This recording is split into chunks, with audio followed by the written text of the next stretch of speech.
Hey guys, happy Wednesday.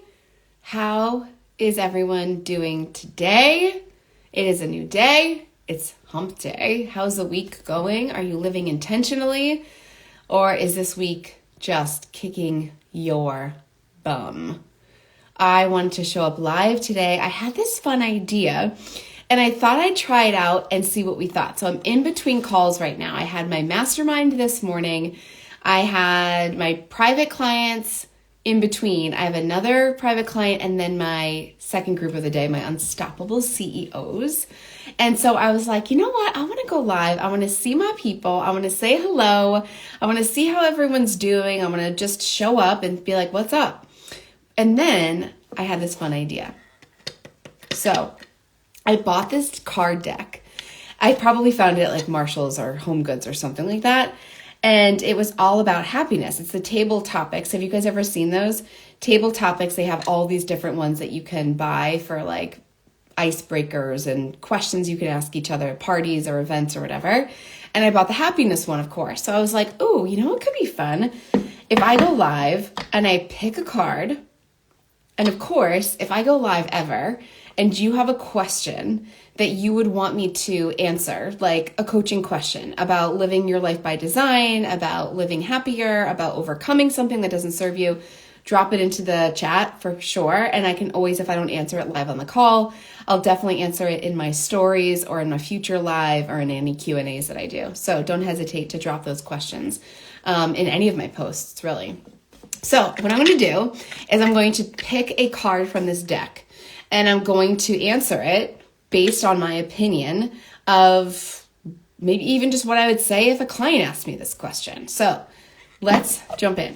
I've never done it. So let's see if we like any of these cards. Who knows? Maybe they're just like the worst. All right. Hi, guys. Hi, everybody. Happy day. Okay. Here it is. Wait, no. What is this? Identify the problem. So there's different categories, it looks like. Let's see what this means.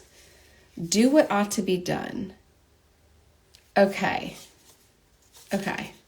Some of these may just not apply. So we're going to kind of like have some fun with it.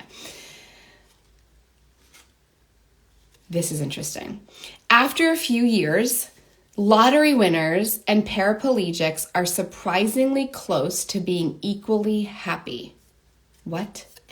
Now, if you know me, you know that I've always had this like fear around winning the lottery. Like, I don't want to win the lottery. It's too much responsibility. I'm not going to be happier. I'm going to be sadder. It's going to put like too much pressure on us to figure out what to do with it. I don't want it. So really interesting that paraplegics and lottery winners end up being close to the same level of happiness after a few years. What on earth? Think about how many of us just like long for winning the lottery or earning millions, like think about that. That is fascinating. So the question on the back says, what life-changing event did you think? Oh, interesting. What life-changing event that you thought would be negative has actually been positive? So this is an interesting question because it's almost like, well, did it turn out positive in the moment or did it just have a positive outcome or impact on your life because of the lessons learned from the negative thing? So this is an interesting question. Where my head goes, so this week I have been teaching a live 4-day masterclass called The Confidence Code. You can still get in, still get access. You have lifetime access to replays, and we are going deep on the science behind self-esteem and confidence and really how to boost and skyrocket your sense of self-worth and your confidence. So this is where my head goes to the story that I shared in my Confidence Code Masterclass, which is around some period of my life that was really challenging. And in my masterclass, I go into the details. So if you want access to a story that completely changed my life, you can, I'll drop the link below, but you can get access to the masterclass that way. So this period of my life that was so challenging was really negative in the moment and in the moments and in the years that it was. But where I was able to experience positivity was in the outcome and the impact that had on me overall. So because of going through such hardship at that time of my life, it led me to have a lot of motivation and inspiration to make changes in my life that were by my design and not up to anyone else but me. So it completely changed the trajectory of my life to have these experiences happen. So again, I go into detail on this in day 1 of the confidence code, which is called From Purpose to Pain. And it's my own personal transformative journey into confidence and how I got here. But that would be one example that I can think of that would be something that was negative, but turned into something that was more positive and had a more positive impact on my life. So a question that I might have for you is, where in your life have you noticed that something you experienced, either you thought would be negative, but turned out to be positive in the moment you experienced it? What was that? Or what was an experience that you had in your life that was negative and potentially was painful, but then because of the lessons learned or because of the impact it had on you, it really turned into something much more positively impactful in your life? So that's where I would start with that. I think that's a really good question, because so much of the time we anticipate experiences in our life that haven't yet happened to often be negative. We get scared. We get really worried that it's not going to go well. We hold ourselves back. We don't let ourselves go and find out and experiment and explore. We just anticipate the negative. So think about if there's been events in your life that you anticipated would be negative and they actually turned out great. And also think about those things that were negative and they were painful, but then the impact that had, the outcome or the lessons that you learned, or the ways that this life event changed you really brought such positivity in your life in some ways. What would those examples be? So just a little something too. A lot of my clients love when I share with them like journal prompts, like where can I start? Like what can I dive into? What can I think through? This is a great journal prompt. So these questions could be really awesome places to start thinking through aspects of your life in a different way and letting yourself shift your perspective, because perspective is everything. All right, so I'm going to answer one more. I have time for one more question. Let's see what we pick. Some of these may not apply, so I'll like kind of sort through them. But let's see. Oh my gosh, these are funny. Okay. The least happy time of day for most people is when they're alone. Okay.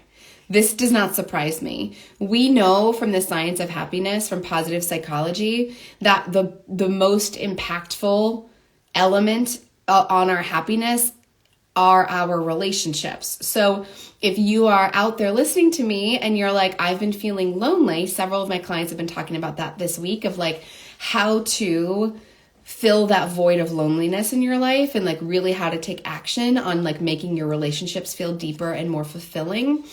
This is a great topic women should be talking about, because a lot of times we have pressure to just like belong and be liked.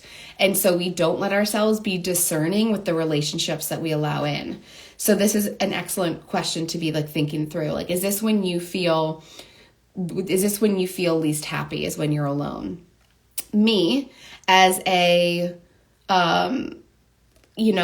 psychologist who coaches women, and so I'm so active in like communicating and connecting with women all day long, to being a mom of 3 elementary school girls, to being married and having a husband who works from home, I have a lot of time with others. And so for me, it's funny because I'm like, that's actually a happy time for me. Like, I really enjoy my alone time. I really enjoy the quiet of being alone in my house, because it feels like it never happens. So that's interesting. Does this resonate for you? And if it does, this is worth thinking through how you can add more quality relationships into your life, or you can start thinking about how you can be more discerning with who you give your energy to in your life that already exists. So maybe we make some adjustments with our personal relationships, because they are key to our overall happiness, the most important thing.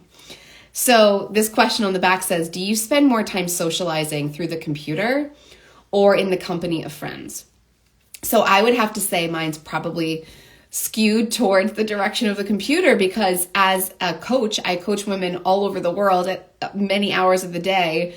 And so that's a big part of, it's still socialization, it's work, but it's socialization. But then I do actually a really good job of socializing outside of work in person. I love meeting girlfriends for sushi lunch or for tea or for getting mani-pedis or for girls' nights. Tonight's a girls' night. So that, it takes effort and it takes intentionality, but it has such reward to it and such benefit to it. So if you are listening to me share this question around, do you spend more time socializing through the computer or in the company of friends, and you're realizing that this answer is not what you want it to be in your life, in this chapter of your life, maybe it's time to make some adjustments here. Okay, so that was actually really fun. I think I'm going to come on and do this again. Maybe this could be a weekly thing, so we can have some like happiness hacks conversations together, and I'll answer a couple of these questions and also just share with you some of my ideas of where you could get started making change in these areas. That sounds fun. Okay, let's do it again. So I might pick a time in a week, like a regular time that I do this, and then I'll let you guys know in my stories and announce it, and then let it be a regular thing. But in the meantime, if you are watching this and you're like, Wendy, help a sister out, I could really use more confidence in my life. I know that my imposter syndrome, my negative self-talk, my inner critic are holding me back. It's not too late to join the Confidence Code. It's a 4-day live masterclass. We still have 2 more live days, and then you get access to the replays for life. So you're not going to want to miss the juicy details of really building and sustaining your confidence in this year. And if you are a woman who is like, screw the confidence masterclass, like I want to go deep and I want some real big changes made in my life and I need a coach for accountability, you're not going to want to miss my up-leveled mastermind. So this is where we have an incredible table of women who are doing the damn thing, showing up for themselves and each other, and really staying accountable with their goals and creating their lives by design. So I will drop the link to that here too, but you can always DM me with any questions you have. I am hoping that you all have a really great day. And just remember, whatever happens today, you are stronger than that thing. You can handle it. You have been through worse, and you are more resilient than you even realize. So please try not to let yourself get caught up in something that is not worthy of robbing your joy, your energy, or your attention today.